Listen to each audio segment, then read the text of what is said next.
welcome guys. Welcome to another show. I am ready for love with Kanessa and Jerome. So today I am here with us just to take us through another important aspect of relationship, and that is called boundaries. Yes, boundaries. So before we go any further, just want to remind you, remember to like, share the video, subscribe to the channel. We have a lot of things to talk about. We have a lot of topics coming up just to help us to live more fulfilling lives and to become more involved in more fulfilling relationships. So please remember to subscribe and hit the post notification that you can be notified with our latest video. Yes, thank you for tuning in. Alright, so today we'll be looking at boundaries.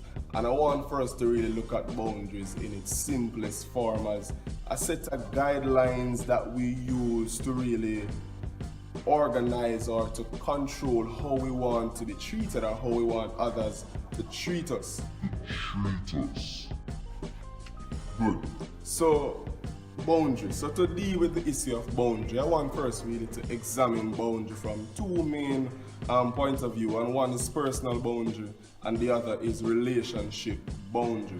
And just like any business establishment or an institution that will have rules, these are the very same things we are talking about when we mention boundary. So as an individual, it's important for you to have some rules that really govern your life, that you want persons to know about you, that you want persons to acknowledge when it comes on to dealing with you. Likewise, in a relationship, we need to have a set of rules, we need to have guidelines that governs the relationship that both parties will form, both parties will observe, and both parties will adhere to. It doesn't matter what. These are the rules. So importantly, you set the rules, therefore you hold yourself accountable to maintaining the rules. And if you break the rules, then you will have to come up with a strategy. It's either you're going to apologize or you're going to do this, but whatever it takes, we need to form boundaries to foster healthy relationships. Alright, so now that we have an understanding as to what we're talking about when it comes down to boundary, I want for us to really examine relationships, right? That's what I really want to talk about, forming boundaries in relationships. How important it is to form boundaries in relationship.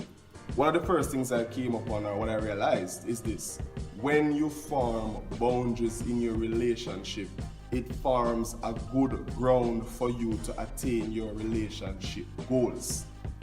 It's just like a business. It's just like a school. You're at school to learn. But if there's no rules in the classroom, then how can learning be productive? The very same way, you're in a relationship. So if there are no boundaries in the relationship, it's gonna make the situation way harder. Life will be much harder for you to maintain a healthy relationship.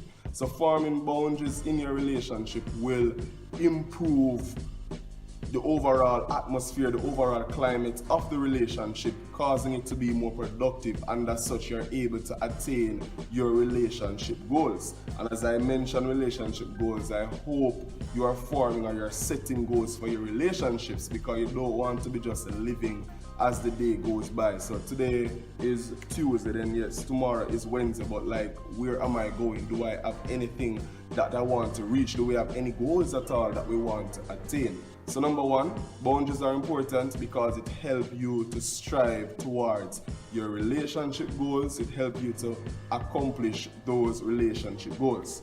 Another thing, when you have boundaries in your relationship, it enhances the whole atmosphere of the relationship. It fosters respect and it maintains respect. And for this, I think it's a big issue in our world today, that people in relationships sometimes tends to be so disrespectful to the other party. I can't respect you, you can't respect me, I can say anything to you that I feel like I need to say. I can treat you any way and I don't expect you to feel a way about it, or even if you feel some type of way about it, then that's as far as it goes. No. We need to reach a point that we need to understand that in a relationship, there are two different people coming together. And as such, we need to sit down, we need to settle and say, okay, these are going to be the guidelines that are going to govern the relationship that we now form. Therefore, I expect you to treat me this way, and I expect you to treat me this way. If we violate the boundaries, then we need to come up with a strategy. We need to come up with some form of intervention. What are we going to do? Is it that you need to apologize? Then yeah, that's dependent on you. But the bottom line is this: we need to have rules. You can't just treat your party or treat your partner anyhow. You're at work today and something came up, and for some reason maybe about 3 hours late than your usual time pattern. What do? Should you like make a call, or I don't have to say anything because it's work? Boundaries. So if you have the boundary in your relationship that says, okay, when something unusual come up that will significantly impact our timing, that we should actually meet our home time, then we need to communicate. So boundaries will dictate that. Boundaries could possibly dictate the fact that when we have misunderstanding, when we have arguments, it doesn't take away our manly responsibilities. It doesn't take away your womanly responsibilities. So if you're a wife and there's an issue, it doesn't mean that, okay, because we have an argument, because we have a disagreement, then I will no longer do my regular duties that I would do as the wife in the home. Boundaries need to dictate that. You're in your bed, perhaps after 10 in the night, and the phone go ringing out. Every night it goes ringing out after 10, and you can just answer the phone and you can just talk as casually as you want to. Boundaries need to dictate things like these. We need to have a cutoff time. So the bottom line is this: we don't want to be disrespectful to our partner. We don't want to be disrespectful. Therefore, one way to eliminate disrespect and to foster an healthy ethos within your relationship is to establish clear and healthy boundaries.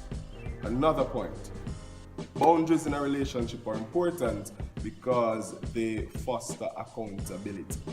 So importantly, I said before, the boundaries should not be something you just go on Google and, hey Google, what are some good boundaries? No, but boundaries need to be a mutual agreement. So some things that I may use as boundaries in my relationship, you may not use, simply because we're different people, the relationship is different. Therefore, understanding your relationship should guide you as to what boundaries are relevant, what boundaries are necessary in your relationship.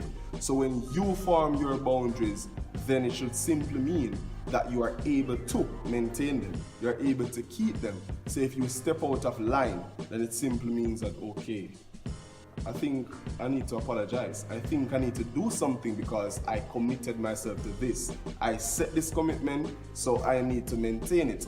And another important reason why it is so good for you to create the boundaries yourself within the relationship is that you are able to be fair with yourself, you're able to be just with yourself. You know what you can manage.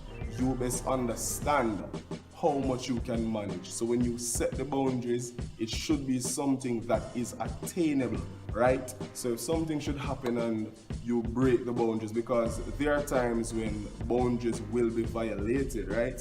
But it's important that as partners, you can be first honest to yourself, to the commitment that you have made, and also to your partner, and you can follow up with an apology and try to make things better.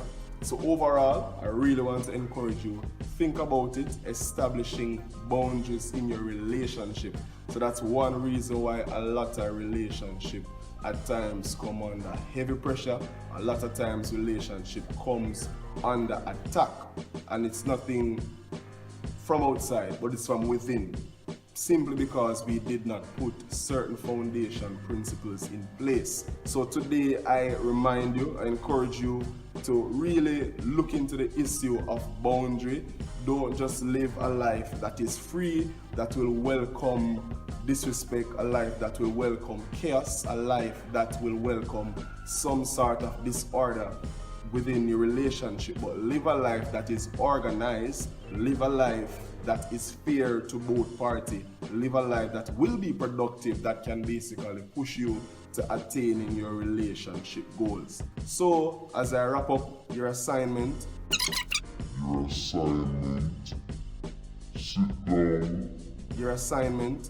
sit down, whether it be a social relationship or an intimate relationship, Sit down with your friends, sit down with your partner, think about yourself. Who am I? Who are you? Then the next step, we need to set some boundaries. We need to set some guidelines that will govern this relationship. And after you have set those guidelines, those boundaries, come up with at least 2 or 3 strategies. If it is that we violate any of these boundaries, what's the next best step? And at all times, try to be fair to the boundaries that you set, work towards them, appreciate them, respect the boundaries, and then that will help to foster a good relationship. So this is my advice, my word of encouragement to you. Use them as we go on a journey to improve and to help us just to live more fulfilling lives and experience more fulfilling relationship. So this is I Am Ready for Love with Kanessa and Jerome. I thank you for watching. Please remember to subscribe, share, and like the video. See you next time.